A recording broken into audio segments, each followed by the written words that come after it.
क्यों रैंक्स उतने जो आने चाहिए वो नहीं आते हैं? क्यों लुधियाना जैसे शहर आज भी एजुकेशन में कहीं ना कहीं पीछे चल रहे हैं? ये बैकअप कल्चर एक बहुत घटिया कल्चर है जिसको पेरेंट्स को समझना पड़ेगा। पेरेंट्स को ये समझना पड़ेगा कि जब एक बच्चा किसी अच्छी यूनिवर्सिटी पे पहुंचता है, वो सिर्फ बच्चा नहीं, पूरा परिवार पहुंच रहा है और उसमें मेहनत भी पूरे परिवार की लगती है। और 2 बच्चों से शुरू किया था आपने? हाँ, 2 बच्चों से। 2 बच्चों से कितने साल पहले शुरू किया था? 18 साल पहले। 18 साल पहले? यार आप तो बहुत छोटे हो गए तब। हाँ, मैं 13 ईयर्स का था तब। आप 13 साल के थे जब आपने कोचिंग शुरू की? अभी 31 का हूँ। कि भैया 400 बच्चों को पढ़ा रहे हैं, इतनी भैया फीस ले रहे हैं, इतना पैसा हो गया।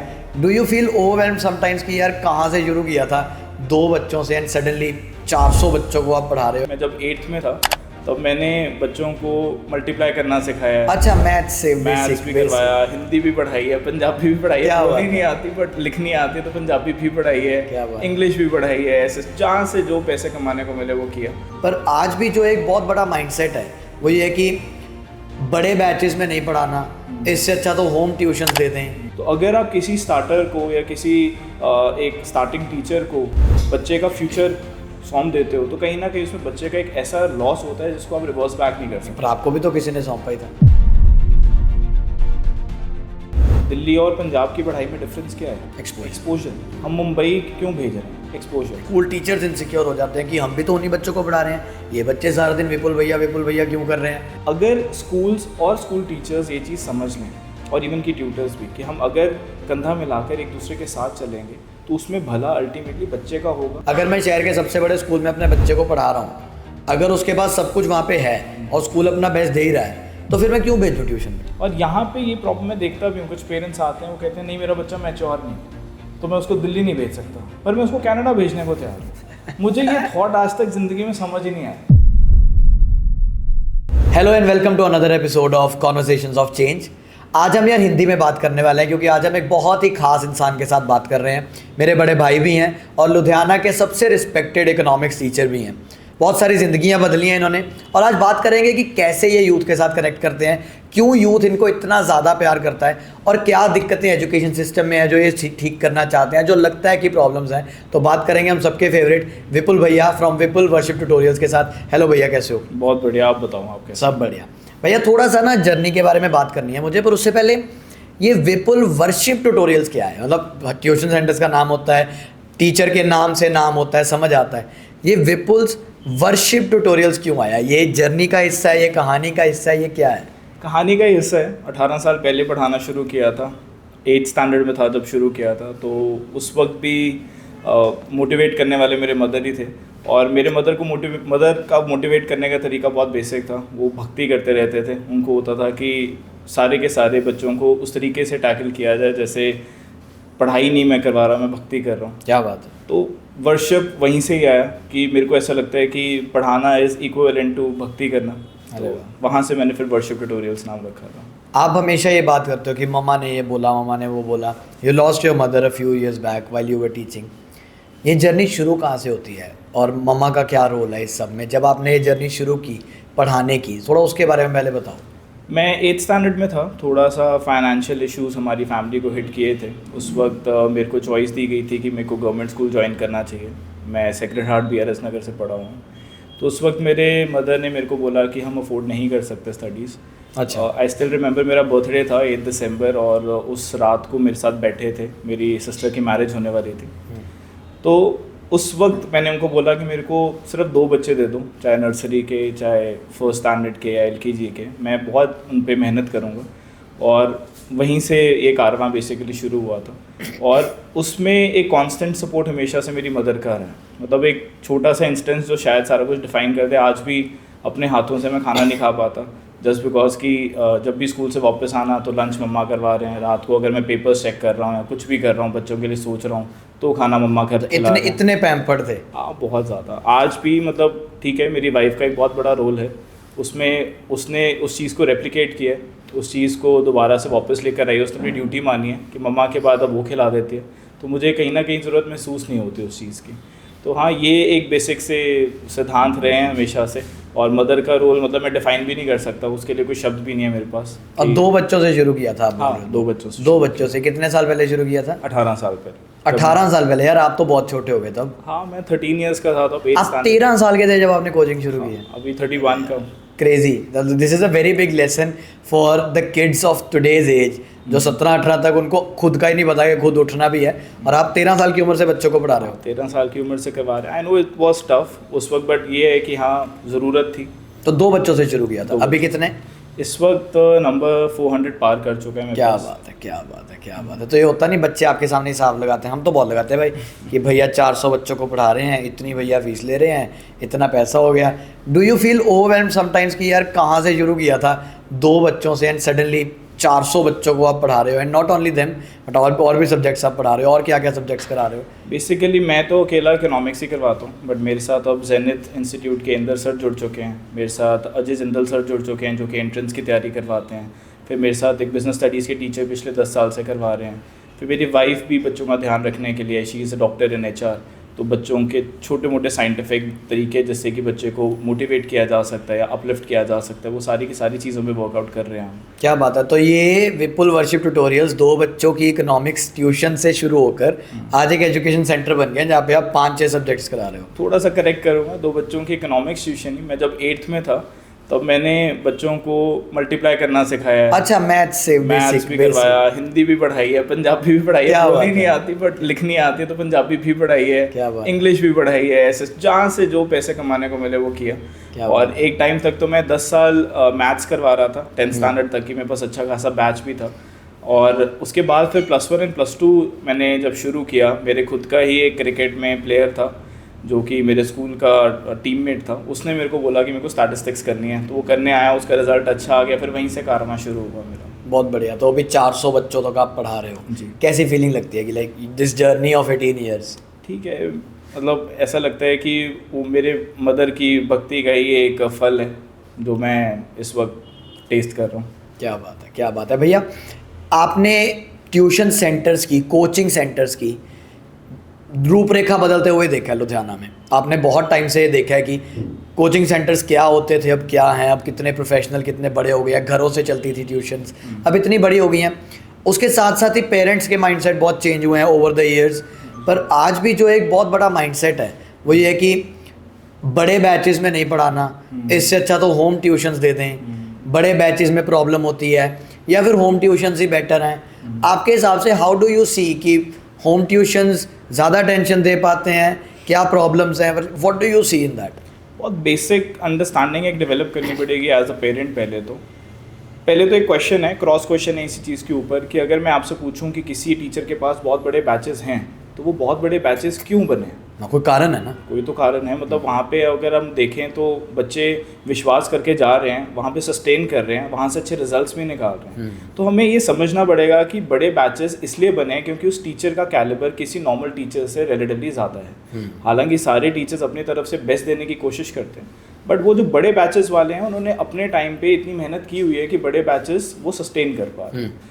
दूसरी चीज़, मुझे होम ट्यूशन का कॉन्सेप्ट समझ ही नहीं आता। मतलब वेरी ट्रूली होम ट्यूशन एक ऐसा कॉन्सेप्ट है जो कि मतलब बच्चे को उतनी ज़्यादा अच्छी शिक्षा नहीं दे सकता।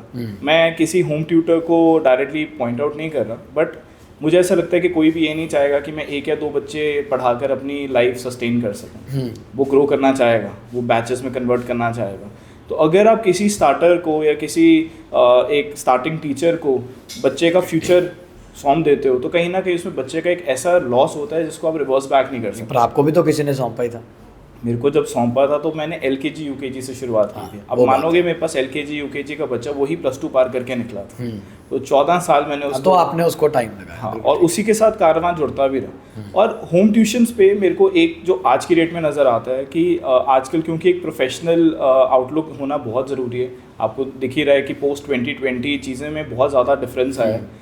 होम ट्यूशन्स में आप सिर्फ सब्जेक्ट ओरिएंटेड रह जाते हैं, बच्चे की ओवरऑल ग्रोथ, उसकी सॉफ्ट स्किल्स की ग्रोथ, उसको कहते हैं ना पहचान कर उसके अकॉर्डिंगली कोर्स डेवलप करने की बातें, ये सारी चीज़ें आई थिंक होम ट्यूशंस में पॉसिबल ही नहीं।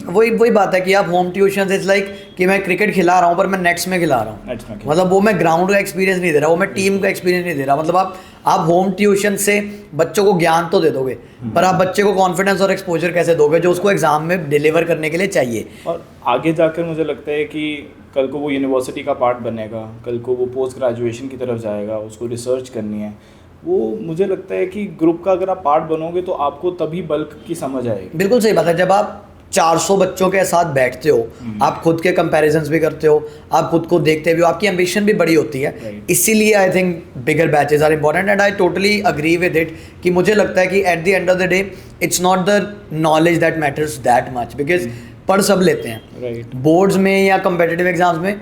एक्सेल वो करता है जिसके पास वो कॉन्फिडेंस होता है to compete with so many kids around you. अब आप घर में बिठा के बच्चे को पढ़ा रहे हो तो वो आई थिंक उतना बड़ा इफेक्ट वो डर जाएगा जब पेपर आएगा। तो प्रिसाइज वर्ड मैं अगर बोलूँ तो नॉलेज से बढ़कर एक चीज़ होती है जिसको हम एक्सपोजर कहते हैं। हम दिल्ली अपने बच्चे को पढ़ने क्यों भेजते हैं? दिल्ली और पंजाब की पढ़ाई में डिफरेंस क्या है? एक्सपोजर। हम मुंबई क्यों भेज रहे हैं? एक्सपोजर। तो यहाँ पे जब आप अच्छे स्टूडेंट्स के साथ compete कर रहे होते हैं, मैं कहता हूँ हो सकता है कि आप 60-70% स्कोरर ही हो, बट 60-70% स्कोर कर भी आप अपने आप को फिगर आउट कर पाते हो कि हाँ मेरे लिए बेस्ट चीज़ क्या है, मेरे लिए कौन सा कोर्स बना है, मैं कौन से कोर्स को टारगेट नहीं कर सकता और मैं कौन से कोर्स में एक्सेल कर सकता हूँ। ये आप अकेले बैठ के कभी डिसाइड नहीं कर सकते। सही बात है, क्या बात है, बहुत इंपॉर्टेंट बात है। आपने जो बड़े बैचेस की भी बात की है, और बड़े बैचेस से एक प्रॉब्लम बहुत बड़ी आती है कि अभी आप बैचेस बड़े ले रहे हो, बड़े बैचेस को देखकर स्कूल इनसिक्योर हो जाते हैं कि यार ये इस बच्चे के पास ये कल का आया हुआ विपुल बुद्धि राजा 400 बच्चों को क्यों पढ़ा रहा है। स्कूल्स इनसिक्योर हो जाते हैं, टीचर्स इनसिक्योर हो जाते हैं, स्कूल टीचर्स इनसिक्योर हो जाते हैं कि हम भी तो उन्हीं बच्चों को पढ़ा रहे हैं, ये बच्चे सारा दिन विपुल भैया क्यों कर रहे हैं। उसको कैसे डील करते हो और how do you see that कि स्कूल्स के साथ कोई कंपटीशन है आपका, क्या है, क्या दिक्कत क्या है, स्कूल्स को आपके साथ प्रॉब्लम क्या है? पता नहीं, वैसे वेरी फ्रैंकली स्कूल्स को कोई प्रॉब्लम होनी तो नहीं चाहिए। देयर आर फ्यू स्कूल्स जिनके साथ मैं कंधा मिलाकर चलता हूँ।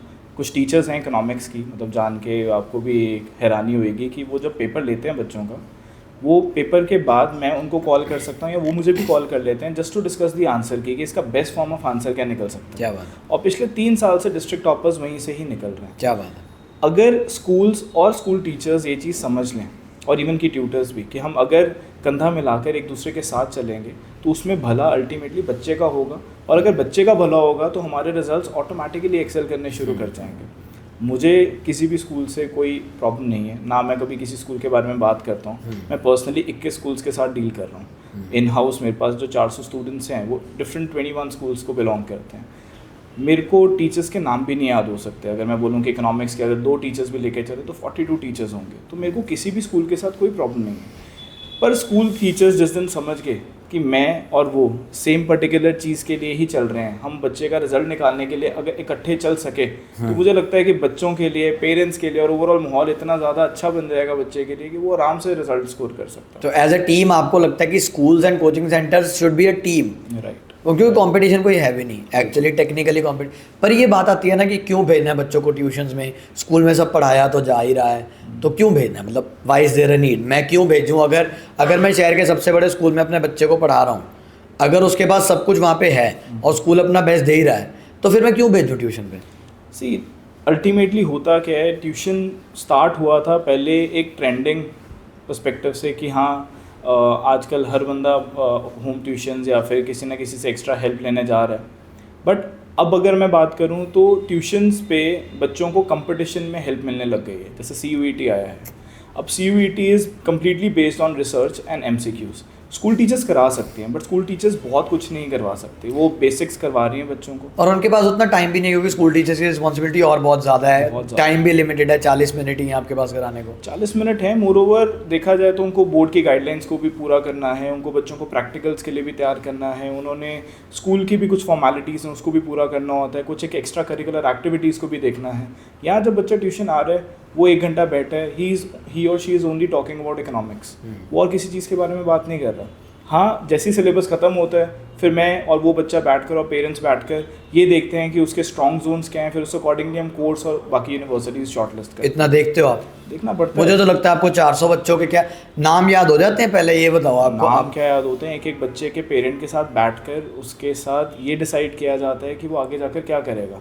और आप मानोगे मैं 7:30 बजे तक अगर पढ़ा रहा हूँ तो मैं 10:30 बजे घर जा रहा होता हूँ। वो 3 घंटे मैं रोज़ 4 या 5 पेरेंट्स या स्टूडेंट्स को बैठाकर सिर्फ ये पूछ रहा होता हूँ कि आगे जाकर करना क्या है, और वो करना पड़ता है। अगर हम नहीं करेंगे तो कौन करेगा, कौन गाइड करेगा उनको? नहीं, पर आपका इतने बच्चों के साथ क्या क्या कारण है कि वो बच्चे आपके पास बार बार आ रहे हैं? Like what do you see the difference between you and other teachers? की क्या वो इमोशनल कनेक्ट है आपका? क्या वो विपुल भैया बनना आपका है, या कि आप पढ़ा ज़्यादा अच्छा रहे हो? What do you see the difference there is? Vipul भैया is I think one of the main reason इसके पीछे। वो भैया एक इनफॉर्मल कनेक्ट है। वो बच्चा आता है, वो हर चीज़ अपने डिस्कस कर सकता है मेरे से। कुछ ऐसी चीज़ें हैं जो शायद पेरेंट्स के साथ वो बात नहीं कर पाता, वो मेरे साथ आके बात कर लेता है। बात करने के बाद मैं ट्राई करता हूँ कि बेस्ट इंटेंट के साथ उसको सोल्यूशन प्रोवाइड कर सकूँ। और आज के ज़माने में एज यू कैन सी जितना को ट्रस्ट इश्यूज़ बढ़े हुए हैं या टॉक्सिसिटी लेवल्स बच्चों में आए हुए हैं, अगर उनको कोई कहीं से भी रे ऑफ होप मिलती है तो वो पूरा डुलने को तैयार हो जाता है। मैं तो कहता हूँ बच्चा इस उम्र में गिल्ली माटी होता है, आप जैसे उसको शेप देना चाहो आप दे सकते हो उसको। तो मैं अपने एंड से अपने आप को निछावर कर देता हूँ। I discuss everything about my family with the kids to start with. मैं उनसे एक एक चीज़, आज मेरे साथ ये हुआ, आज मेरे साथ ये हुआ, 5 मिनट की कॉन्वर्सेशन करता हूँ उनसे। उससे उनको लगता है कि अच्छा अगर बंदा भी कॉन्वर्सेशन कर रहा है तो आई थिंक हम भी कर सकते हैं। तो वहाँ से उनको एक ईजीनेस फील होती है। और मुझे ऐसा लगता है कि हर टीचर को बच्चे के पर्सनल इश्यूज़ को थोड़ा सा एड्रेस करना चाहिए भी। कोई ना कोई छोटी छोटी हिंड्रेंसेस होती हैं जिससे बच्चा प्रोसीड नहीं कर पा रहा होता या ग्रो नहीं कर पा रहा होता। अगर हम वो पकड़ लें और हमारी मैच्योरिटी से उसकी सोल्यूशन निकल आए तो इससे ब्यूटीफुल चीज़ हो ही नहीं सकती। मुझे लगता है वो किसी नॉर्मल पढ़ाई से 10 गुना ऊपर चीज़ है। और मुझे ये लगता है कि ज्ञान तो सब दे लेते हैं, प्यार देना भी बहुत ज़रूरी है। स्कूल से भी तो पढ़ाई मिल ही रही है। Tuition centres, institutes as you can see बहुत ज़्यादा खुल गए हैं, खुले बंद हो गए, बहुत सारी चीज़ें होती हैं। अगर आप प्यार नहीं दोगे बच्चे को, अगर आप वो एक दुलार नहीं दोगे, जो आज की डेट में मुझे लगता है बच्चे बहुत ज़्यादा मिस कर रहे हैं, क्योंकि सोशल मीडिया एक आपको पता है बच्चों को वैसे ही थोड़ा सा रिजिड प्रोफाइल प्रोवाइड कर रहा है, रिजिड सिनारियो प्रोवाइड कर रहा है। वहाँ पे अगर हमारे जैसा कोई आता है जो कहता है कि बेटा हम तेरे साथ हैं, तेरा बचपना लूज़ नहीं हुआ है, इट्स जस्ट दैट कि तेरे को थोड़ा सा रिलैक्स करना पड़ेगा, और उसकी सोल्यूशंस अगर हम फाइंड कर दें तो मुझे लगता है उनका बचपना कभी घूमेगा नहीं। क्या बात है। और यही कारण है कि सबका इतना ज़्यादा प्यार, बिकॉज मैंने देखा है कि आप बच्चों के साथ क्रिकेट खेलने भी चले जाते हो, आप बच्चों के इवेंट्स को भी स्पॉन्सर कर देते हो, आप बच्चों के उनके बिजनेसेस में भी हेल्प कर देते हो, आपकी शादी में भी बच्चे घूम रहे होते हैं। ये इमोशनल कनेक्ट का like you go over the top to do it. आपको ज़रूरत नहीं है वो करने की, but you still go. And what is that emotional connect that you are having? And because मैं शादी की मैंने बात की तो I would like you to explain कि क्या था, बिकॉज मैंने आपकी शादी में वो देखा है। बेसिकली मुझे ऐसा लगता है कि it is just one way of returning all the justice back to the kids. मैं शुरुआत करता हूँ, मतलब पहला वो किक वर्ड मैं यूज़ करूँगा जो मुझे मिली थी मेरे मदर की 2019 में जब डेथ हुई थी। तो उस वक्त हॉस्पिटल से घर ले जाने वाली वैन एक स्टूडेंट ने बुक करवाई। वहाँ पे आपको वो रेफ्रिजरेशन के लिए वो चाहिए होती है, यहाँ पे बॉडी रखते हैं, तो वो भी एक बच्चे ने करवाई। वहाँ पे गद्दे रखवाने हैं, टेबल साइड करवानी है, पानी की सेवा करनी है, कोल्ड ड्रिंक खाने की सेवा करनी है, रिश्तेदारों को ठहराने की सेवा करनी है। मेरे रिश्तेदारों ने नहीं की थी, ये मेरे स्टूडेंट्स ने मेरे लिए की थी। स्टूडेंट्स नहीं, मेरे बच्चों ने मेरे लिए की थी। उसके बाद शादी आई जहाँ पे आप भी पार्ट थे। शादी पे मैंने बोला था कि मैं घोड़ी नहीं चढ़ूँगा। घोड़ी बुक किसने करवाई? बच्चों ने। नहीं, हमने आपको घोड़ी पे देखना ही देखना है। मैंने बैंड बाजा नहीं करवाया था, तो बच्चों ने अपने आप ही कंट्रीब्यूट करके 21 ढोल वाले इकट्ठे कर दिए। उस घोड़ी के आसपास ढोल वाले चल रहे हैं। फिर वहाँ पे मतलब एक शॉट है, I try to share it with you. उस शॉट में यू विल सी कि वाइल आई वाज एंटरिंग और मैं रिबन काटने जा रहा हूँ, तो मेरे आसपास कुछ 500-600 स्टूडेंट्स हैं मेरे। क्या बात। पुराने हैं, नए हैं, उस वक्त वाले हैं, और वो सारे के सारे स्टूडेंट्स इकट्ठे हैं, ऐसे जैसे रिबन हम सारे इकट्ठे काट रहे होते हैं। क्या बात। तो वो एक connect with time automatically build हो गया कि मैंने अपना अगर सोशल क्वेश्चन स्टूडेंट्स की तरफ डेविएट किया तो मुझे उससे 10 गुना ज़्यादा अच्छा रिटर्न मिला। और मैं ये मानता हूँ कि हमारा ना यार फेवरेट टीचर बचपन से वो नहीं होता जो हमें बहुत अच्छा पढ़ाता है। ठीक है, अच्छा पढ़ाने वाला हमेशा अच्छा ही होता है, पर उससे भी ज़्यादा हमारा फेवरेट टीचर वो होता है जो हमें प्यार देता है, जो हमें कहता है यार मैं तेरे, उसको टीचर्स डे पे एक एक्स्ट्रा कार्ड मिलता है कार्ड उसको के। टीचर्स डे पे एक एक्स्ट्रा बड़ा सा मैसेज मिलता है, हाँ। वो एक प्यारा टीचर बन जाता है और वो हमेशा आपको याद रहता है। तो I think you are being that, it's very beautiful because you really don't have to do it, किसी के लिए भी ऑब्लिगेशन नहीं होती, बट यू अंडरस्टैंड कि वो एक टीचर का फ़र्ज़ है। That is very beautiful of you to be doing that. And बहुत अच्छा लगता है वो देख के कि आप जब बच्चों के साथ क्रिकेट खेलने जा रहे हो, शाम को घूमने जा रहे हो बच्चों के साथ, आप स्टोरीज डाल रहे हो, यू ट्राई एंड से रेलिवेंट, आप बुढ़े भी हो चुके हो तो यू स्टिल ट्राई एंड से रेलिवेंट कि बच्चों की उम्र पे आके बात करें। बढ़िया यार, आपको ये मेहनत करते रहना चाहिए और देख के हमें भी like I feel very inspired जब आप ये मेहनत करते हो। पर मुझे ये लगता है कि अभी भी after all this hard work, after all of this hard work that you are doing, that schools are doing, that teachers are doing, that whole of the Ludhiana is doing, tier 2 cities like Ludhiana are still not able to give that many rank holders in the country जितने मिलने चाहिए। क्यों? आप बहुत मेहनत कर रहे हो पर वो क्यों नहीं हो रहा है? क्यों रैंक्स उतने जो आने चाहिए वो नहीं आते हैं? क्यों लुधियाना जैसे शहर आज भी एजुकेशन में कहीं ना कहीं पीछे चल रहे हैं? रैंक होल्डिंग के पीछे मैं 2 पर्टिकुलर रीजंस बताऊंगा। पहला रीज़न तो एक बैकअप कल्चर चल रहा है हमारे यहाँ पे। बैकअप कल्चर का मतलब ये है कि हम देखते हैं कि अगर बच्चे की इंडिया में सेटिंग नहीं हुई तो हम उसकी सेटिंग कनाडा कर देंगे, कनाडा कर देंगे, ऑस्ट्रेलिया कर देंगे। ये बैकअप कल्चर एक बहुत घटिया कल्चर है जिसको पेरेंट्स को समझना पड़ेगा। दूसरी एक सबसे बड़ी प्रॉब्लम क्या है, बच्चे के साथ वो इकोसिस्टम बिल्ड ही नहीं हो रहा है यहाँ पे। आई डोंट नो, यहाँ के टीचर्स क्वालिफाइड हैं, आईआईटी के टीचर्स भी यहाँ पे पढ़ा रहे हैं लुधियाना में, यहाँ पे आईएम अहमदाबाद से निकले हुए टीचर्स भी हैं, यहाँ पे बहुत ओवर क्वालिफाइड मैं वर्ड यूज़ करूँगा लुधियाना के लिए टीचर्स बैठे हुए हैं। बट प्रॉब्लम आ रही है इकोसिस्टम की। इकोसिस्टम कहाँ पे ख़राब हो रहा है? वो कहीं ना कहीं थोड़ा बहुत घर पे ख़राब हो रहा है। घर पे हम बच्चों को कोचिंग में भेजने के बाद ये सोचते हैं कि शायद काम हो गया। पेरेंट्स को ये समझना पड़ेगा कि जब एक बच्चा किसी अच्छी यूनिवर्सिटी पे पहुंचता है, वो सिर्फ बच्चा नहीं, पूरा परिवार पहुंच रहा है और उसमें मेहनत भी पूरे परिवार की लगती है। कहीं ना कहीं कुछ सैक्रिफाइसेस एज अ पेरेंट भी आपको करने पड़ते हैं। अगर आप मोबाइल चला रहे हो और आपका बच्चा आपको देख रहा है कि आप मोबाइल चला रहे हो, तो बच्चा भी उस संदेह में रहेगा, उस थॉट में रहेगा कि पता नहीं मोबाइल में क्या कर रहे हैं, मैं भी कुछ करके देखता हूँ। तो बच्चा अपने पर्सपेक्टिव से मोबाइल चलाना शुरू कर देता है।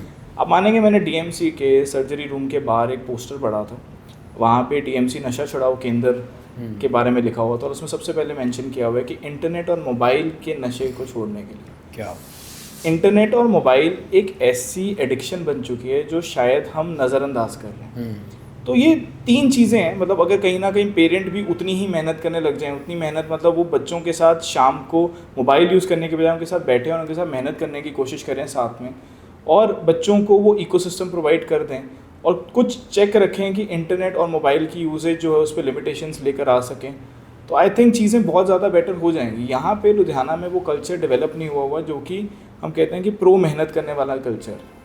बच्चा अपने आप को निछावर कर चुका है कि हाँ +1 +2 में मैं सिर्फ मेहनत करूँगा, अच्छी यूनिवर्सिटी और कॉलेज को ग्रैब करूँगा। नहीं, पर क्या ये थ्रेटिकल नहीं है? मतलब इज दिस प्रैक्टिकल? जैसे आप बोल रहे हो कि फ़ोन एडिक्शन छोड़ देना, बच्चों के साथ टाइम देना, don't you think this is too much? क्योंकि सब बोलते हैं मुझे, जैसे मैं बच्चों को जाके बोलता हूँ, नए पेरेंट्स को जाके बोलता हूँ कि यार बच्चों से फ़ोन छुड़वा लो, वो कहते जब तेरा बच्चा होगा ना तब तुझे पता चलेगा। सबका ये होता है कि यार ये बात करने कहने की बातें होती हैं।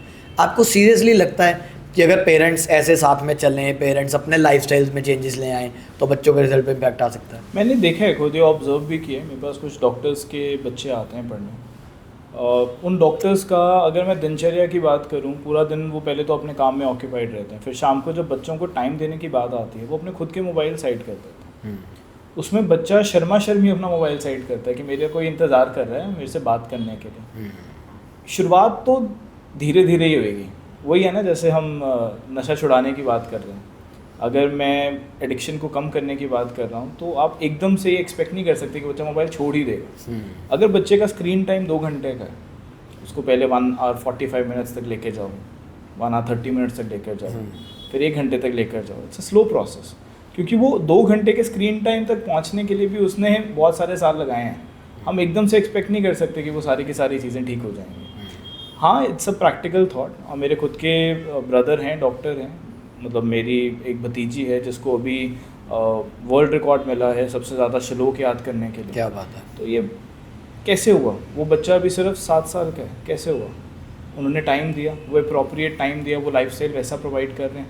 तो इट्स अ स्लो प्रोसेस, अगर आप शुरू करोगे तो ये इतना मुश्किल नहीं है। बहुत बढ़िया भैया। पर अभी एजुकेशन सिस्टम की अगर मैं आज का एजुकेशन सिस्टम देखूं, पिछले 5-7 साल में बहुत ज़्यादा एक रहा है कि कनाडा चले जाओ, बिना सोचे समझे चले जाओ। थोड़ा सा चेंज भी हो रहा है, बट स्टिल इफ़ टुडे आपका अगर कोई बच्चा हो, आपको उसको भेजना है पढ़ने के लिए, would you send the child to Canada, US, UK, Australia? कैसे देखते हो बाहर पढ़ने जाने के ये ट्रेंड को? How do you see, and do you see it being successful for over the years? ये मैथमेटिकली, इकोनॉमिकली कितना प्रॉफिटेबल है? मैं इसको 2 पर्टिकुलर थॉट्स में डिवाइड करूँगा। मैं क्लास में भी बच्चों को ये चीज़ बताता हूँ कि डिपेंड करता है कि आप कनाडा जाना चाहते हो कि आप कनाडा जाना चाहते हो। कनाडा या फिर UK या US में कुछ ऐसी यूनिवर्सिटीज़ हैं जो कि इंडिया से बेटर परफॉर्म कर रही हैं when it comes to research.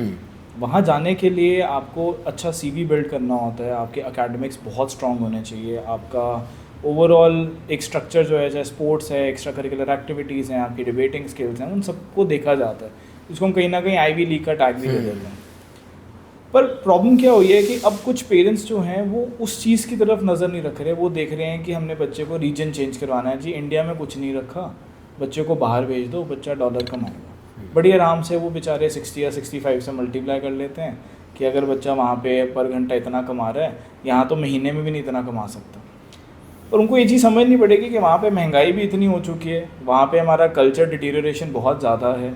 मुझे नहीं लगता कि कनाडा में जाकर आप रोज़ उस तरीके से अपने कल्चर को फॉलो कर पाते हो कि जितने शिद्दत से आप इंडिया में रहकर कर। तो आपका ये मानना है कि जाओ, पढ़ो और पढ़ के वापस आ जाओ। सेम रिसोर्सेज यहाँ पे अवेलेबल हैं, हर चीज़ यहाँ पे अवेलेबल है। मुझे लगता है इंडिया से ज़्यादा डाइवर्स कंट्री कोई है ही नहीं।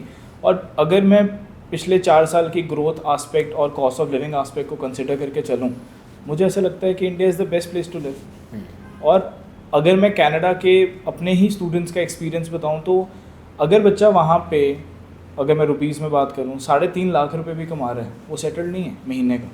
मतलब अगर बच्चा वहाँ पे 42 लाख रुपए साल का कमा रहा है तो वहाँ पे वो सेटल्ड नहीं है, वो वहाँ पे स्ट्रगल कर रहा है। उसके राशन ख़त्म हो जाता है, उसने में रेंट निकल जाता है और उसके पैसे ख़त्म हो जाते हैं, कोई सेविंग नहीं कर पा रहा। मतलब मैंने एक बेसिक सी कैलकुलेशन की थी कि जो बच्चा यहाँ पे 50,000 रुपये महीने का कमा रहा है और जो बच्चा कनाडा में 3.5 लाख रुपए महीने का कमा रहा है, वो सेम कैटेगरी की। इनफैक्ट यहाँ वाला ज़्यादा सुखी है क्योंकि उसके पास माँ बाप का सपोर्ट भी है, घर भी अपना है, उसको रेंट नहीं देना, उसको ज़ीरो से शुरू नहीं करना। अगर वो 50,000 यहाँ पे कमा रहा तो वो उसका है, वहाँ पे वो जितना मर्जी कमा ले वो उसका नहीं है। और एक ना बहुत बड़ी प्रॉब्लम ये आ गई क्योंकि अभी हम सब ने कहना शुरू कर दिया, दुनिया ने कहना शुरू कर दिया कनाडा में कुछ नहीं कर, तो उससे वो ऑस्ट्रेलिया भाग रहे हैं। मतलब इट्स द सेम पॉइंट। आप UK चले जाओ, US चले जाओ, कनाडा चले जाओ, ऑस्ट्रेलिया चले जाओ, कि अगर तो आप पढ़ने के लिए जा रहे हो, अगर आप विजन के साथ जा रहे हो, फिर आप हो सकता है आगे चल के सक्सेसफुल हो जाओ, हो सकता है, पर अदरवाइज तो बिल्कुल नहीं होगे। और फिर ऑस्ट्रेलिया में PR के इश्यूज़ हैं, ऑस्ट्रेलिया में सेटल होने के इश्यूज़ हैं, क्लाइमेट इश्यूज़ इतने ज़्यादा हैं ऑस्ट्रेलिया जैसे कंट्रीज़ में। वहाँ पे बुश फायर्स हैं, वहाँ पे हरिकेन्स की प्रॉब्लम्स हैं, US में भी वही प्रॉब्लम्स हैं। तो क्या ही है, मतलब आप इतनी सेफेस्ट प्लेस छोड़ के क्यों जा रहे हो उधर? मैं तो एक कोड बच्चों को बोलता होता हूँ इसके ऊपर कि बाहर हम अमीर फ़कीर हैं, यहाँ पे हम गरीब राजे हैं। क्या बात है, क्या बात है। यहाँ पे हम गरीब राजे हैं और वहाँ पे हम अमीर फ़कीर हैं। क्या बात है। और आप ना eight the end of the day मुझे ये लगता है कि why do you earn money for your happiness, और माँ बाप है नहीं साथ में, कैसे खुश रह लोगे? पता नहीं। जितना मर्जी सोच लो। I felt so bad over the years seeing so many youngsters go from here with, even if they did not have those restrictions or financial issues, they still went there, and a couple of years later their mothers died and they could not come for the cremations. I feel so bad कि यार सब कुछ होते हुए आप क्यों जा रहे हो? अगर तो कोई बहुत बड़ी आपकी रोटी पे ही बात आई हुई है कि भाई आज खाना नहीं पक रहा घर पे, फिर तो कर्जा लेके जा रहे हो, चलो वहाँ से थोड़े पैसे भेज रहे हो, घर पे रोटी चल रही है, समझ में आता है। पर आप ऐसे जा रहे हो और माँ बाप को पीछे छोड़ के जा रहे हो, when your parents are growing old, it's also being ungrateful, and for parents as well they need to understand that आप फैमिली क्यों बिल्ड करते हो, ताकि वो फैमिली साथ रहे। लॉन्ग टर्म आस्पेक्ट लेकर नहीं चलते ना, बहुत मायोपिक सोच है, मतलब दूरदृष्टि नहीं है लोगों की। मतलब तुम सुन के हैरान होगे कि मैंने 2 मदर्स की क्रिमेशन तो अपने हाथों से भी की हुई है, जस्ट बिकॉज कि बच्चा आ ही नहीं सकता था, उसके पास वो पैसे नहीं थे टिकट्स खरीदने के ऑन द स्पॉट। मतलब पेरेंट्स किस चीज़ से निकलते हैं वो शायद नहीं समझ आती, और कुछ बच्चे तो सिर्फ इसी पर्पस के लिए चले जाते हैं कि वहाँ पे फ्रीडम है। वो शॉर्ट टर्म खुशियों को पाने के लिए वो लॉन्ग टर्म जो खुशी और सुख है उसको यहाँ पे दफना कर चले जाते हैं। और अगर आप कुछ सीखने जा रहे हो फिर भी ठीक है, आप 2 साल के लिए जा रहे हो, 3 साल के लिए जा रहे हो, चलो 4 साल के लिए जा रहे हो, रिसर्च करने जा रहे हो, कोई पर्पस कैरी करके जा रहे हो, और आपको पता है कि आप इंडिया में आकर वो पर्पस लागू करोगे, वो लर्निंग लागू करोगे, तो देयर इज़ नो एंड, आपकी अर्निंग कैपेसिटीज़ में भी कोई एंड नहीं रहेगा, तो it makes a lot of sense. But वहाँ पे सेटल होना, वहाँ पे रहना और अपनी सारी चीज़ें पीछे छोड़ देना, इसका कोई फ़ायदा मुझे नज़र आता नहीं है। But not all parents understand that ना। आपको आपके फैमिली से, आपके पापा से, क्योंकि फादर्स का यहाँ पे बहुत बड़ा रोल होता है, आपके फादर से वो आपको फ्रीडम थी जो आप कर रहे हो तो आप कर रहे हो, राइट? क्या रोल था वो आपके फादर का? मेरे फादर ने तो हमेशा एक चीज़ सिखाई, एक कोड ही सिखाया था मुझे बहुत अच्छा, और उसी के बेस पे वो हमेशा मेरे को समझाते रहे हैं कि या तो अपने पैशन को प्रोफेशन बना लो, या तो अपने प्रोफेशन को पैशन बना लो। क्या बात है। और मेरे को उन्होंने कभी भी किसी चीज़ के लिए टोका नहीं। उन्होंने हमेशा से मुझे ये चीज़ बोला कि बिल्कुल जो तू कर रहा है वो बिल्कुल सही है, कुछ नहीं होगा, ज़्यादा से ज़्यादा या तो तू कामयाब हो जाएगा या तो तेरे को कुछ ना कुछ लर्निंग मिल जाएगी उससे। और वो एक फ्रीडम देना, वो अपने संस्कारों पे एक बिलीव रखते थे कि हाँ, मैंने अगर अपने बच्चे को रेस किया है तो मेरा बच्चा मेरी बात सुनेगा, मेरा बच्चा मेरे को कभी धोखा नहीं देगा। और अगर वो फादर मेरे पे इतना बिलीव कर सकता है तो मुझे लगता है कि मेरे पास एक खुला आसमान है, मैं जितना मर्जी उड़ सकता हूँ। और यहाँ पे ये प्रॉब्लम मैं देखता भी हूँ, कुछ पेरेंट्स आते हैं वो कहते हैं नहीं मेरा बच्चा मैच्योर नहीं है तो मैं उसको दिल्ली नहीं भेज सकता, पर मैं उसको कनाडा भेजने को तैयार हूँ। मुझे ये थॉट आज तक ज़िंदगी में समझ ही नहीं आया। हाँ। कनाडा एक ऐसी जगह है जहाँ पे बहुत सारी ऐसी चीज़ें जिससे हम बच्चों को दूर रखना चाहते हैं वो लीगल है। सही बात है। और यहाँ पे दिल्ली में जो कि एक मतलब आई डोंट नो, ठीक है हम कहते हैं कि वो सेफ़ नहीं है, बट कहीं ना कहीं मीडिया हाउसेस वहाँ पे हैं तो वहाँ पे छोटी भी चीज़ होती है तो वो मैग्नीफाई होके आ जाती है। तो मुझे ऐसा लगता है कि मैंने अपने स्टूडेंट्स जितने भी भेजे हैं, मतलब सुन के हैरान हो गए, मेरे 1100 से ज़्यादा स्टूडेंट्स दिल्ली जा चुके हैं। मैंने नहीं आज तक सुना कि उनके लिए आंसर, मैंने भी नहीं सुना। सही बात है। और वो बच्चे इतने ज़्यादा सॉर्टेड है अपनी लाइफ में, उनको पता है कि उनको किस तरीके से आगे बढ़ना है, उनको रिसर्च कहाँ करनी है। हमारी कॉमन फ्रेंड्स हैं, ऑक्सफोर्ड सिलेक्शन हो चुकी है, हार्वर्ड सिलेक्शन हो चुकी है, क्योंकि दिल्ली जाकर उनको वो पर्पस मिला, वो एक्सपोजर मिल गया, वो ज़िंदगी का एम्बिशन मिल गया, वो बहुत बड़ा एक आपको समझ आ गया कि यार दुनिया चलती कैसे है, जो कनाडा जाके कई बार ही नहीं समझ में आता, क्योंकि आप अपनी रोटी में इतने बिजी हो जाते हो कि आपको दुनिया देखने का टाइम ही नहीं मिलता। आपको अपनी पीआर का ही लेना देना होता है पहले 3-4 साल। तो बिल्कुल सही बात है। मैं अगर 18 साल से पढ़ा रहा हूँ तो मेरे 1000 से ज़्यादा स्टूडेंट्स कनाडा भी जा चुके होंगे। मैं अपनी वाइफ को मजाक करता भी हूँ कि अगर हम वहाँ जाएंगे तो अकोमोडेशन का खर्चा ज़ीरो ही रहेगा हमारा। बट 1000 से ज़्यादा बच्चा जो वहाँ गया है, मैंने अभी तक किसी एक भी बच्चे को ये चीज़ कहते नहीं सुना कि मेरी लाइफ सेटल्ड है, मैं बहुत सुखा हूँ, मेरे पेरेंट्स को भी मैंने बुला लिया है, मैं अपने पेरेंट्स को घर दे चुका हूँ, मैं एक फ्यूचरिस्टिक होकर चल रहा हूँ, मेरे को पता है कि मैं आने वाली लाइफ मेरी सेटल्ड है। नहीं सर, 7-7 8-8 10-10 साल हो चुके, सर्वाइवल पे ही है, अभी भी सर्वाइवल पे ही है भैया। आपने अभी अपने वाइफ की बात की, भाभी अभी आपके साथ में पढ़ाते हैं। What is her role in your life at this moment? How do you see that? And I am pretty sure it's a big role. How do you define that role? How is she a part of this? Simple language में बोलूँ तो वो मेरी mother का replica ही है, और she is doctor in HR. पढ़ाती तो नहीं है, she is helping me understand the basic emotional mentality of kids, क्योंकि HR का पार्ट होने के कारण वो टेक्निकलिटी ले आती है बीच में. She is a PhD. She is a PhD. और वहाँ पे मेरे को समझ आना और बेटर शुरू हुआ कि हाँ, बच्चे का कंडक्ट ऐसे नहीं ऐसे होना चाहिए. कई बच्चों को आज की डेट में एंगर इश्यूज़ हैं, कई बच्चों को इमोशनल इश्यूज़ हैं, वो बहुत प्यार से उसको सॉल्व कर लेती है. PhD की है, कुछ अच्छा टेक्निकल आस्पेक्ट कैरी करके आती है. साथ में उसने घर को ऐसे संभाला हुआ है कि मेरे को अपने मदर की कभी कभी याद भी नहीं आती. She has taken control in such a manner कि मेरे फादर भी कभी ऐसा फील नहीं करते कि अगर वो होती तो, मेरे मदर होती तो दवाइयों का ध्यान रखना हो, खाने का ध्यान रखना हो, मेड्स का ध्यान रखना है, सर्वेंट्स का ध्यान रखना है, नॉट जस्ट घर, इंस्टीट्यूट में भी. इक्वल वर्क पार्टनर भी है. इक्वल नहीं, मुझे लगता है मेरे से ज़्यादा ही काम कर रही है. और कहीं ना कहीं मैं मतलब उस माँ का भी शुक्रगुजार हूँ जिसने मेरे लिए ये लड़की ढूंढी है. पूरा विराट अनुष्का फील नहीं आती आपको? कई बार आती है. उनकी लव मैरिज थी, मेरी अरेंज मैरिज है. पर नहीं, वो है क्योंकि हमें जब समटाइम्स वी सी ना कि वो विराट अनुष्का वहाँ पे दिखते हैं, है ना, वो सबको कैमरा में दिखते हैं, बट ये छोटे छोटे हमारी लोकल लाइफ्स में इतने सारे कपल्स होते हैं जिनको देख के you get so inspired and I see the way you both complement each other, the way you working with each other. It's not only, ये सिर्फ आपकी ज़िंदगी में असर नहीं कर रहा, जो मुझे लगता है कि 400 बच्चे आपको देख रहे हैं यार, और आप दोनों को देख रहे हैं, तो you also are a couple to look up to. तो वो भी I think it's a responsibility added to you. वो सबकॉन्शियसली आई थिंक हमारा बीच में कनेक्ट इतना प्यारा है कि सबकॉन्शियसली बच्चों को भी प्यार ही दिखता है. हाँ. और मुझे ऐसा लगता है कि आजकल जैसे रिलेशनशिप इश्यूज लोगों को हैं, या पेरेंट्स में भी दिख रहे हैं या फिर बच्चों में भी दिख रहे हैं, हाँ एक अच्छी लाइट पेरेंट्स और बच्चों को नज़र आती है. That is one of the beautiful thing जो हम यहाँ पे एक एक्स्ट्रा एडेड एडवांटेज है जो आपने पिन पॉइंट किया है. बट मैं ये सारा का सारा जो क्रेडिट है ना इसके ऊपर ही रखना चाहूँगा, सुनीरा के ऊपर. क्या बात है. सुनीरा ने आकर, कहते हैं ना कि जब बहू आती है तो घर को स्वर्ग बना देती है.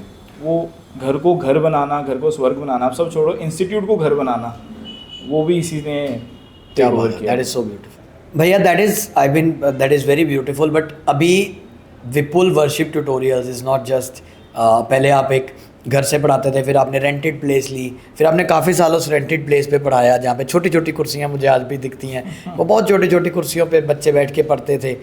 वहाँ से एक वो लॉबी से पढ़ाने से लेके now you have this huge institute जहाँ पे ये 2-3 फ्लोर्स पे अलग अलग क्लासरूम्स हैं. आप CUET की प्रेपरेशन करा रहे हो, आप और एग्ज़ाम्स की प्रेपरेशन करा रहे हो, आप इकोनॉमिक्स पढ़ा रहे हो, आप साइकोलॉजी पढ़ा रहे हो, आप बिजनेस स्टडीज़ पढ़ा रहे हो, आप इंग्लिश पढ़ा रहे हो, आप इतना कुछ पढ़ा रहे हो.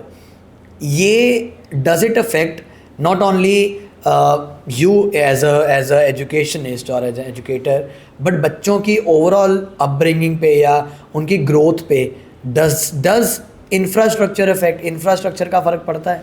मुझे लगता है इंफ्रास्ट्रक्चर इकोसिस्टम को साथ में लेकर आता है. मैं एक रेफरेंस से आपको समझाना चाहूँगा. मेरी एक स्टूडेंट है, आप मानोगे SAT आपको भी पता है कि एक बहुत प्रेस्टीजियस और रिप्यूटेड एग्ज़ाम माना जाता है वर्ल्ड वाइड. 14 दिन में कितना रिजल्ट आप एक्सपेक्ट कर सकते हो? 1600 में से 1300, 1400. उस बच्चे के 1510 आए. क्या बात है. टीचर की अवेलेबिलिटी 1.5 से 2 घंटे की थी. वो बच्चा यहाँ पे मॉर्निंग 8 बजे आता था और उसको पता है यहाँ पे 1:30 बजे तक क्लास से शुरू हो जाते हैं, तो वो 5.5 घंटे कंटिन्यूसली यहाँ बैठ के पढ़ता रहता था. तब मुझे इस जगह की अहमियत का समझ आया कि बच्चे के लिए एक ऐसी जगह है जहाँ पे बच्चा एक सिक्योर एनवायरनमेंट में आराम से अपने आप को टाइम दे सकता है बिना मोबाइल के. और मैं यही चीज़ चाहता था, ये इकोसिस्टम बिल्ड करना चाहता था. Again with the wishes of my mother, ये जो चीज़ मेरे को मिली है ये मैं कम्प्लीटली अपने बच्चों के लिए समर्पित कर चुका हूँ. ये नहीं कि आई ओन इट कि आपका इंस्टीट्यूट है. मैं बच्चों को भी ये चीज़ बोलता हूँ, मेरा नहीं है, हमारा इंस्टीट्यूट. हमने इससे अपनी लाइफ बनानी है, हमने इससे आपकी लाइफ बनानी है.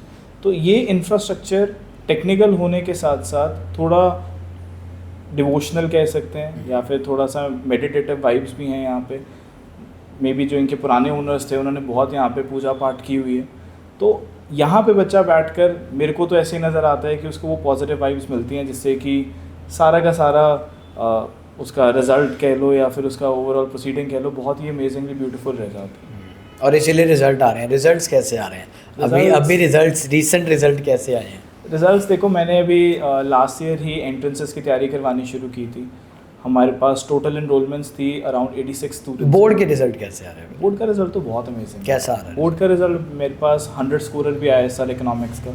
मेरे पास अगर टोटल नंबर ऑफ स्टूडेंट्स 215 थे, उसमें से 135 स्टूडेंट्स के 90 अबव आए हुए हैं. क्या बात है. और लोएस्ट स्कोरर जो है, मैं मतलब नॉट जस्ट 90 अबव, जो लोएस्ट स्कोरर है वो स्कूल में 22-25 नंबर ले रहा था, उसको पॉइंटों पे पास कर रहे थे. उस बच्चे के भी 66% आया हुआ है. मैं उसके लिए भी बहुत खुश हूँ. क्या बात है.